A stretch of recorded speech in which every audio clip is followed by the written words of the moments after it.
Good afternoon, everybody. My name is Will Green. and today, Good afternoon, everybody. My name is Will Green, and today I'll be talking about the relevance of Western civilization. Well, first off, we need to define what a civilization is.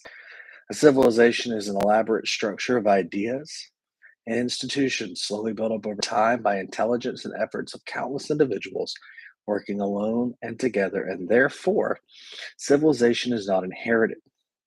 Regarding the origins of Western civilization, there are multiple narratives of when it started, how it came to be, and what defines the character of the West overall.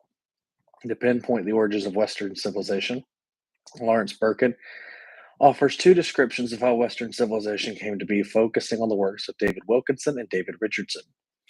David Wilkinson argued for central civilization, or the coupling of at least two civilizations, which saw civilization as the system of interaction between different civilizations, with even the slightest interaction linking them together. In contrast, David Richardson championed the idea of Faustian civilization, which saw each civilization as one amongst all the others, graced and cursed with its characteristics. Richardson had based his Faustian ideals on a geographically based worldview closer to most other civilizations around them. To better understand position, Richardson's Faustian position, one must understand what a worldview is. According to James Olthus, a worldview is a framework or set of fundamental beliefs through which we view the world. Our calling and future serves as a channel for the ultimate beliefs that give direction and meaning to life. Therefore, a worldview is how an individual or a group views the world, according to their experiences and culture. Culture provides a source of identity for contemporary human beings in the same vein as religion and race. Sir Edmund Burnett Tyler came with a concept that culture is a complex whole which includes knowledge, belief, arts, morals, laws, customs, and other capabilities and habits acquired by man as members of society. Additionally, Matthew Arnold defined culture as the pursuit of our total perfection using getting to know all the matter which most concerns us, the best which has been through thought and said in the world. Therefore, with this framework, one can investigate the origins of Western civilization and its relevance. While the first person to use the term Western man was G.K. Chesterton in 1907, the presence of a grand narrative that saw Western culture rooted in Athenian democracy, the Magna Carta, and so on, held that the West was foundationally individualistic, democratic, liberty minded, tolerant, progressive, rational, and scientific. Among this list, some scholars, such as Bradley Burzer, place the West origins in ancient Greece as early as 480 BC at the Battle of Thermopylae. His stance is based on the actions of Leonidas and his men, who refused to lay down their arms and surrender to the Persian god King Xerxes, providing freedom being based on being the master of his own fate. This Greek positive freedom mentally exemplifies the spirit of Western society. Europe only gained unity of both general political nature and spiritual, cultural, and moral caste with the emergence of the Roman Empire and later the Roman Catholic Church, with missionary work drawing the European people into a semblance of unity. Their work led to people of the High Middle Ages not defining themselves by their geographical characteristics, but rather by a cultural sense under Christendom, even as far as seeing bishops and other church officials becoming parallel sources of authority to political authorities. However, the Greco Roman culture is only part of the culmination of cultures and worldviews that begot Western society.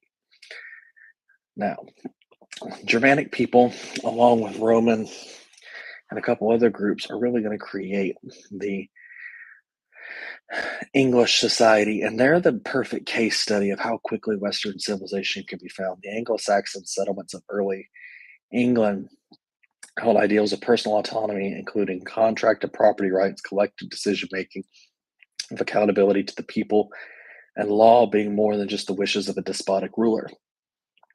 Over 1,000 years ago, the precedent was set for Lockean social contract theory that a ruler might be judged before a representative assembly and could be removed. These ancient laws and customs assumed the law stood above the government, binding the king to each of his subjects. The promise of King Edgar to defend the land, uphold its laws, and protect its church, and rule justly looks conspicuously similar to the contemporary promises made by those in government in Western nation states.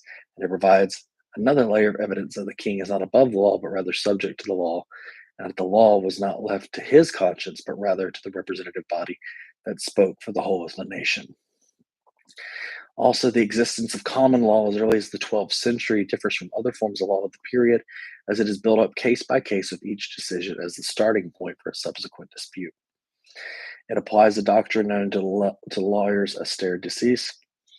Previous judgments could stand unaltered, serving as precedent. It is empirical rather than conceptual. And guys, we're going to see where it has four properties that have served even to this day. It emphasizes private ownership and free contract. There was no sense, as there was still in this many European countries, that tenure was the state's to determine the property rights were contingent. The law came up for the people, not down from the government. Common law is based on the notion that anything not expressly prohibited is legal. There is no need to get permission from authorities for a new initiative. Supervising the law of the land was everybody's business, and importantly, and most importantly, the fact that the law was national rather than monarchical implied the need for ultimate popular tribunal to determine it.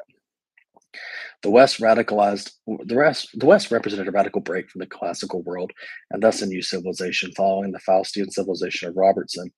Despite its shortcomings and its flawed history of slavery, genocide, and colonialism, Western civilization's rise to providence was providential, as its philosophy that viewed human nature in the Aristotelian sense as as spiritual beings who could rule themselves and therefore attain certain dignity, combined with the Christian traditions that state that all humans have inherent dignity due to their being made in God's image, allowed for the West to champion greater than any other civilization justice, fairness, truth, and human flourishing.